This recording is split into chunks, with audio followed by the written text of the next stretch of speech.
Bonjour. Comme convenu, nous allons parler de l'ennemi intérieur et des fameux fichiers S.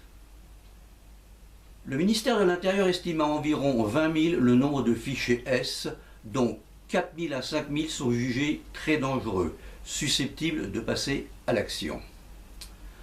Ces individus proviennent majoritairement des zones dites de non-droit, dont le nombre est évalué à près de 800 sur l'ensemble de notre territoire. Le 16 octobre 2016, sur les ondes d'Europe 1, le ministre de la Ville, Patrick Kenner, socialiste, n'en reconnaissait qu'une centaine.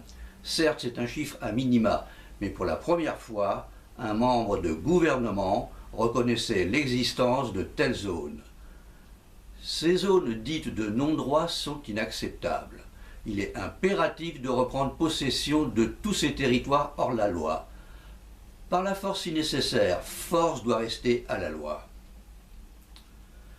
Revenons aux fichiers S. Aujourd'hui, environ 3000 d'entre eux sont étrangers.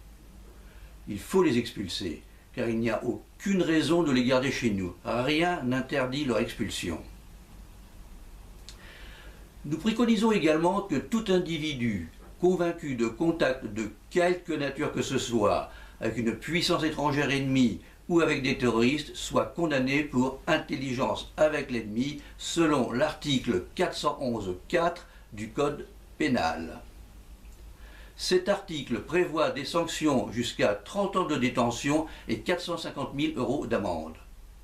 En fin de détention, les étrangers et les binationaux doivent être expulsés après, bien sûr, d'échéance de nationalité pour ces derniers. Dans l'arsenal juridique en notre disposition, nous avons également l'article 15 de la Convention européenne des droits de l'homme qui stipule, pour résumer, qu'un pays peut prendre des mesures appropriées en cas de guerre ou en cas de danger public. Eh bien, nous y sommes. Mentionnons également l'article 4 du pacte international relatif aux droits civils qui va dans le même sens.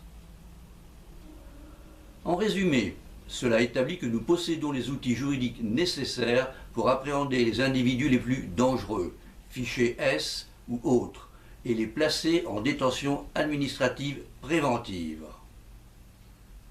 Pour conclure, rappelons que c'est précisément ce qu'a fait le général de Gaulle lors de la guerre d'Algérie, en plaçant en détention administrative préventive un grand nombre important de partisans et de l'OAS et du FLN. La prochaine vidéo sera consacrée à la laïcité.